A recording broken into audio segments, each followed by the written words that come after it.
Hey guys, welcome back. So today we will discuss the two topics, which is historical evolution of the Indian Constitution, and second topic is the Constitution Assembly. So the historical evolution of the Indian Constitution, already would have aware in the from the modern history. So now, basically in this topic, it will contains the like how the Constitution is evolved. So the first one is we will discuss two things here. The one is the company rule and the second one is the crown rule. The company rule is from the 1773 to 1858. Okay. In that in the company rule we will first discuss about the regulating act 1773. I will just brief you about it. Okay.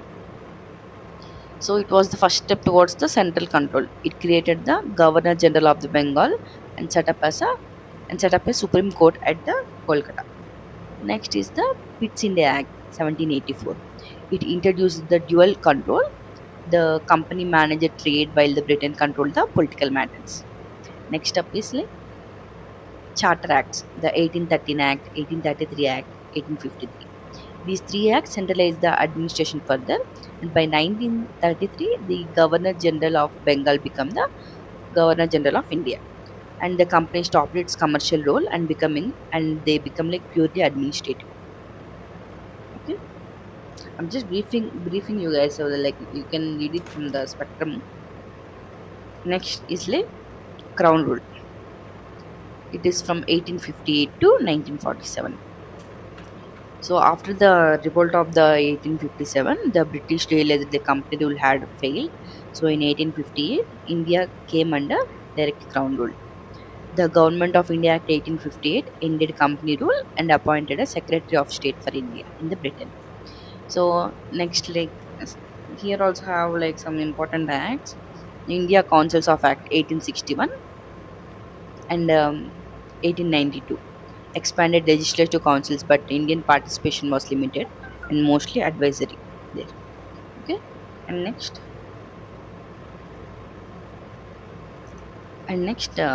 Minty Morla reforms 1909.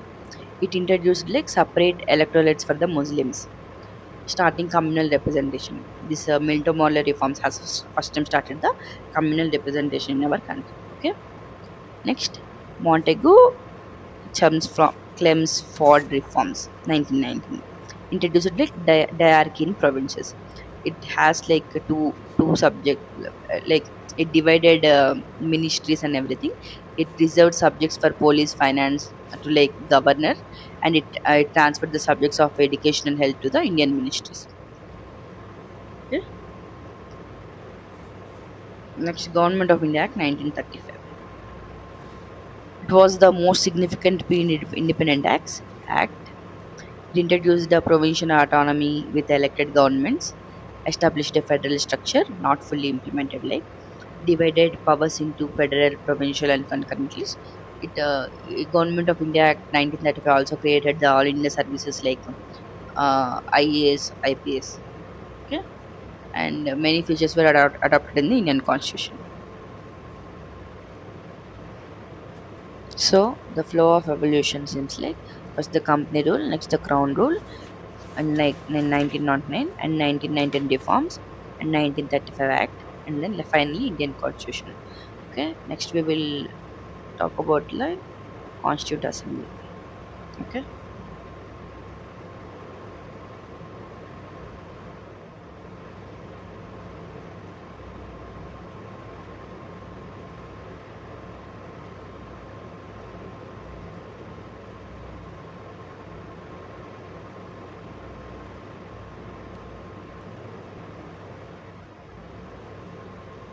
the formation of Constituent Assembly.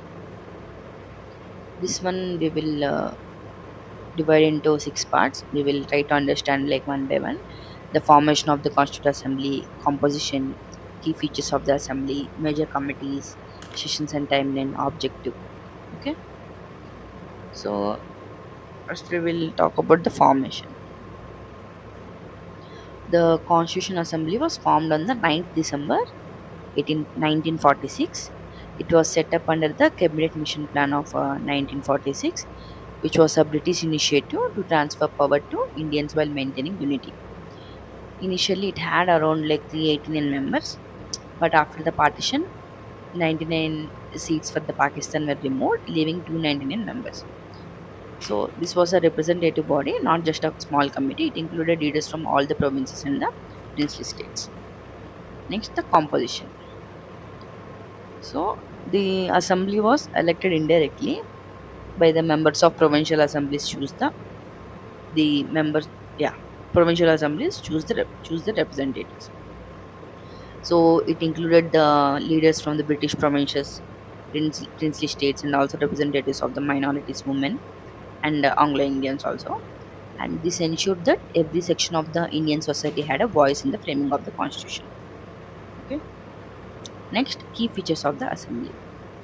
So the assembly had a full sovereign powers to frame the constitution, and it also acted as a temporary legislative body because India was still transitioning from the colonial rule that time. Okay, and this assembly was chaired by Dr. Rajendra Prasad sir, and who later became the India's first president. Okay, next, Dr. Rajendra Prasad sir. Next, the major committees. So, to manage such a huge task, the assembly formed the several committees. Okay. Number one is like drafting committee. As we all know, it is chaired by Dr. B.R. Ambedkar sir. He was the chairman, and they prepared the final draft of the constitution. Okay. From this committee. Next, Union Powers Committee focused on focused on central state relations. Okay. Next, Union Constitution Committee. It discussed the key provisions for the governance. And next, advisory committees. It handled the fundamental rights, minorities, official language, and other special areas. These committees ensured that the every aspect was debated, refined, and agreed upon. Okay, so there are like many committees are there. First, you guys just go through from the Lakshmikant. Okay,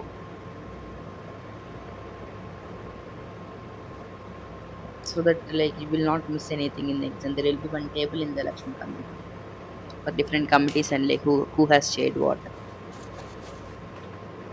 Next, sessions and the timeline.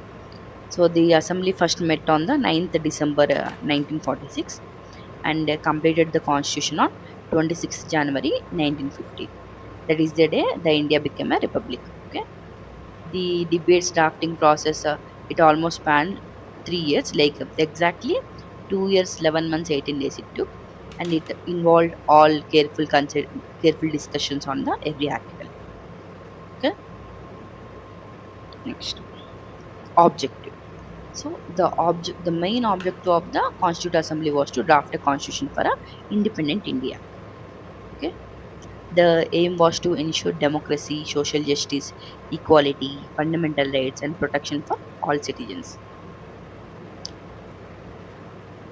And essentially, the assembly created a framework that could hold India together as a democratic nation. Okay. So that's all for today. Please subscribe, guys. Next I will come up with a different topic. Stay tuned. Okay. Thank you so much for watching.